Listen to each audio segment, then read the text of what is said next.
So a couple of weeks ago, I was away on a business leisure trip, and I've been seeing this documentary advertised, dying to watch it.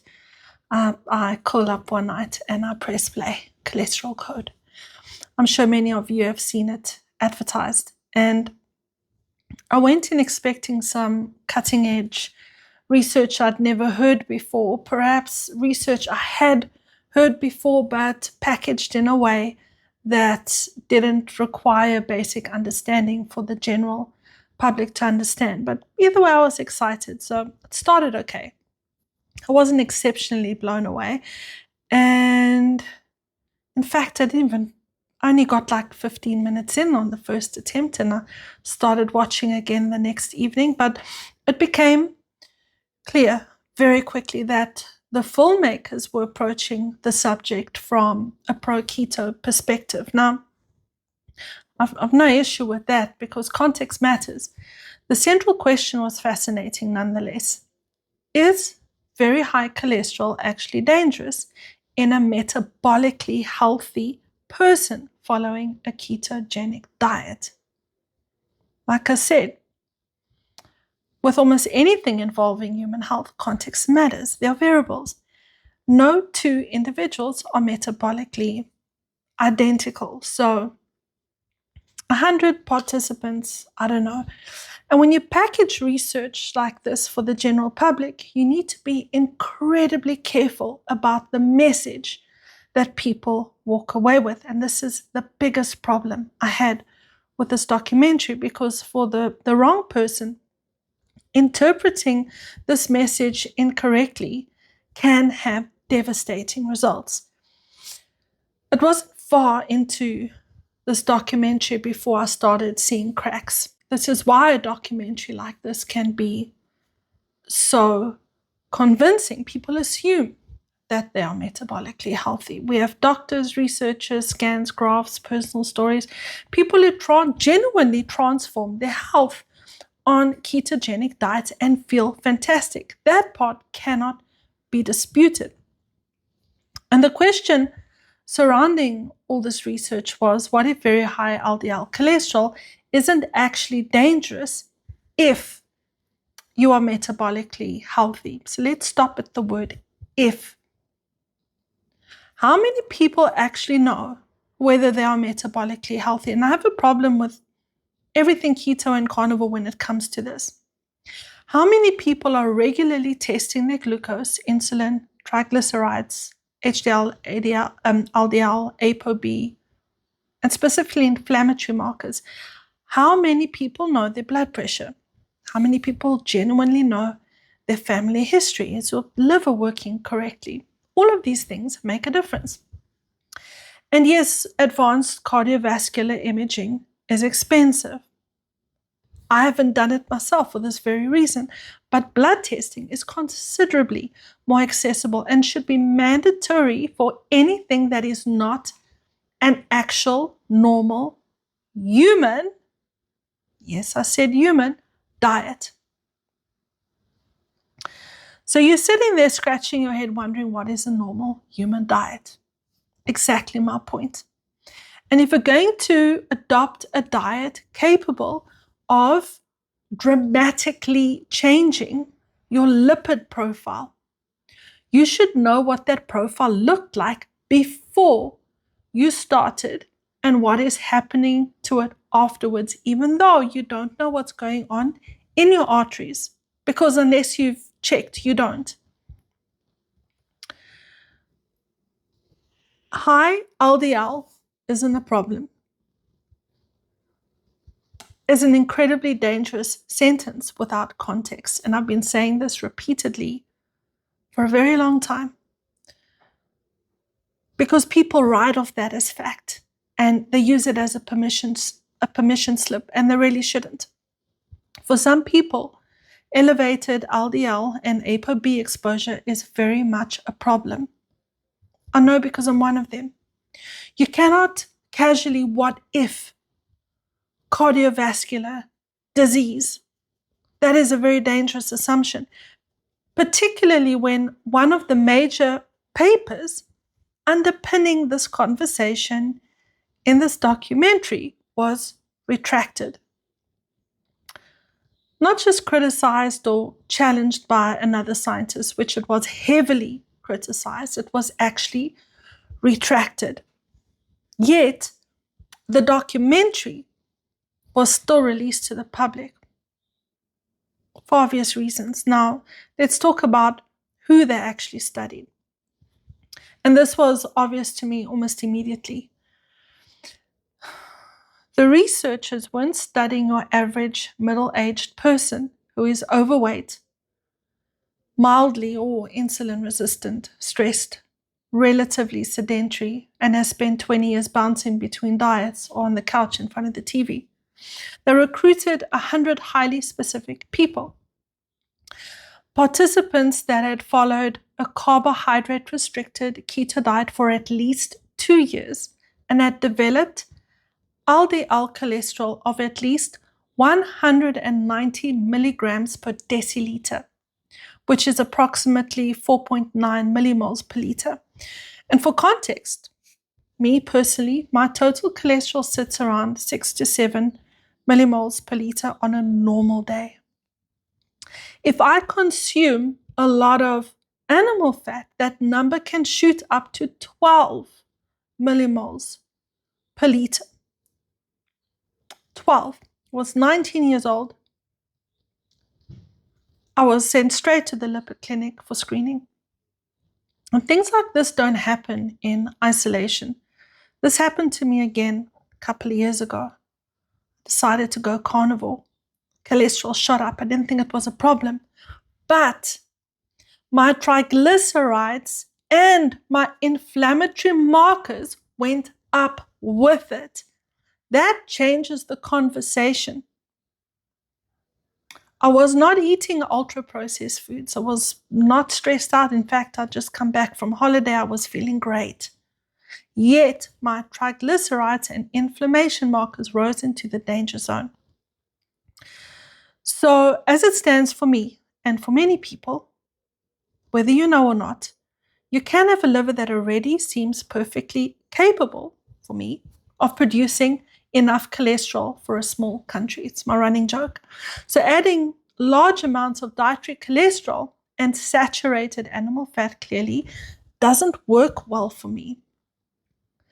And at the same time, I'm not chasing a total cholesterol reading that is base, like 3 millimoles per liter. And my individual history is also why I'm not prepared to blindly accept a statin prescription based on one number on a blood test. Because again, there are too many variables and context matters. I want the whole picture. You should want the whole picture too. What I want to know is what my LDL is doing.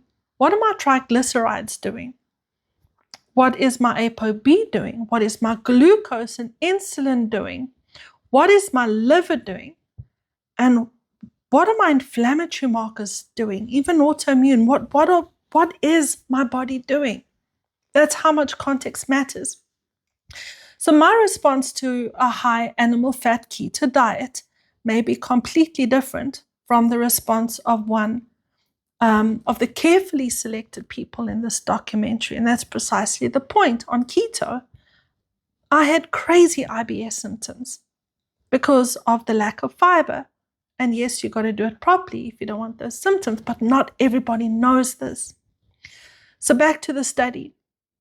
These people were also selected for HDL cholesterol of at least 60 milligrams per deciliter, which is approximately 1.55 millimoles per liter. Triglycerides no higher than 80 milligrams per deciliter, approximately 0.9 millimoles per liter. HbA1c below 6%. Fasting glucose between 100 and 10 milligrams per deciliter, approximately 6.1 millimoles per liter. Low inflammatory markers. And people with type 2 diabetes were excluded. You see where I'm going with this? They already had low inflammatory and they didn't have any type 2 diabetes. So other than high cholesterol, I high LDL, they were considered pretty healthy. Now, this wasn't a random cross-section of humanity. It was a deliberately selected group of lean, metabolically healthy, keto hyper responders. There's even a name for it, with extraordinary favorable metabolic markers, except for extremely elevated LDL and ApoB. This makes them scientifically fascinating. It does not make them representative of Linda and Brian watching Netflix while putting another tablespoon of butter into their coffee. And that's where I have a problem. Your cholesterol is not one number. And I've been banging on about this for years. Someone telling me my cholesterol is high means nothing. Context matters.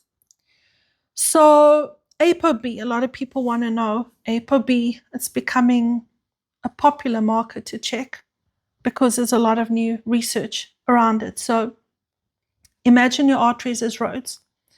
Cholesterol and other lipids need to travel around your body, but they can't simply float through your watery bloodstream. They need vehicles to transport them.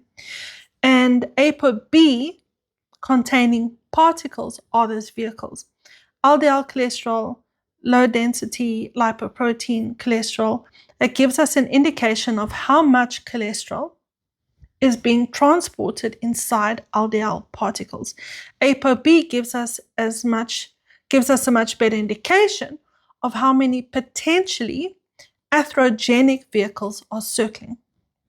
So the more vehicles traveling the road, the more opportunity there are for particles to cross into vulnerable areas, let's call them potholes, of the arterial wall. Does that make sense? Arterial wall, potholes, little vehicles coming, and they're filling in those holes, and it packs up. Over time, retained particles can contribute to inflammation and plaque formation. That's atherosclerosis. And this isn't a 12-month disease. It develops over decades.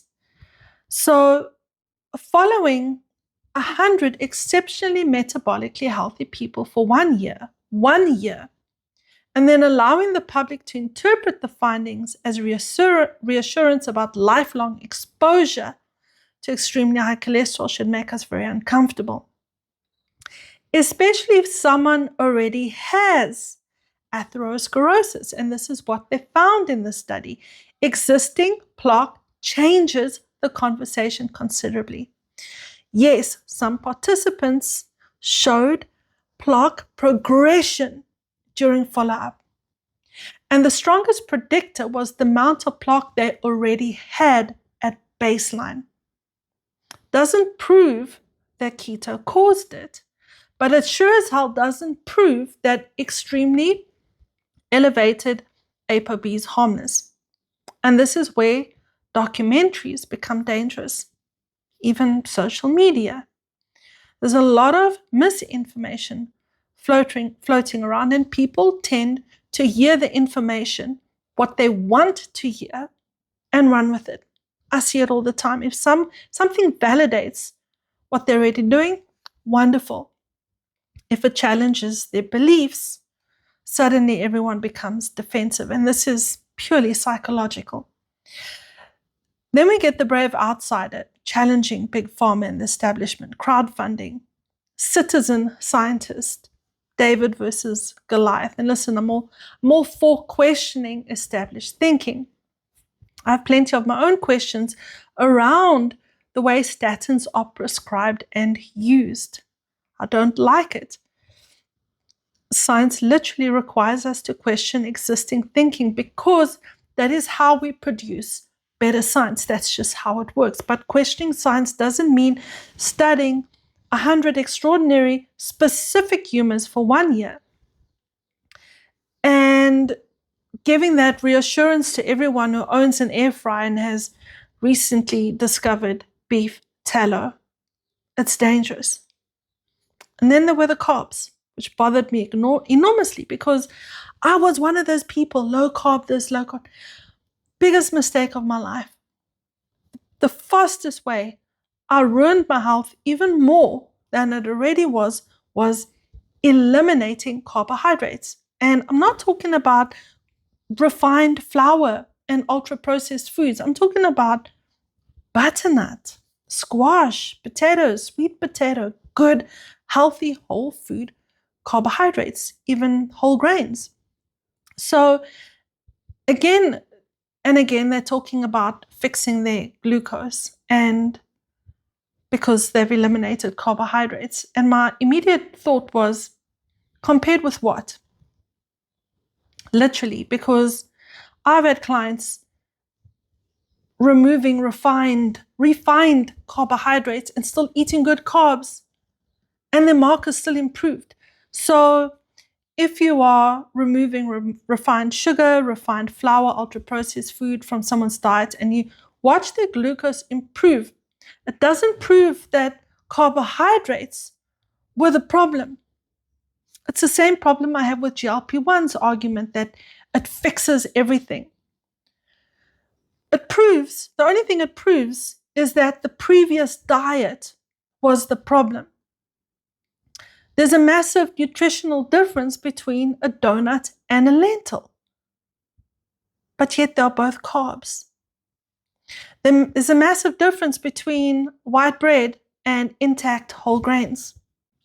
Yet diet culture keeps throwing all of them into the same terrifying bucket labeled carbs. And I see the consequences of this thinking with my clients all the time. One of them currently happily eating a potato with his lunch every day.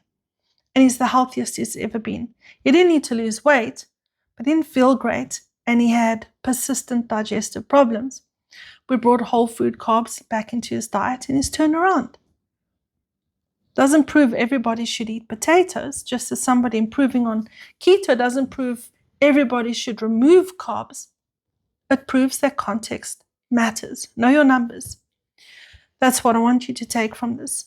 Don't be scared of cholesterol, but don't dismiss it either. Understand it. If your LDL is high, understand why. If your triglycerides are high, understand why. Know your HDL. Ask about ApoB. Learn about all these things. Consider testing LPA because it's strongly genetically influenced. Look at glucose and insulin alongside your lipid markers. Know your blood pressure, know your family history, who died of what.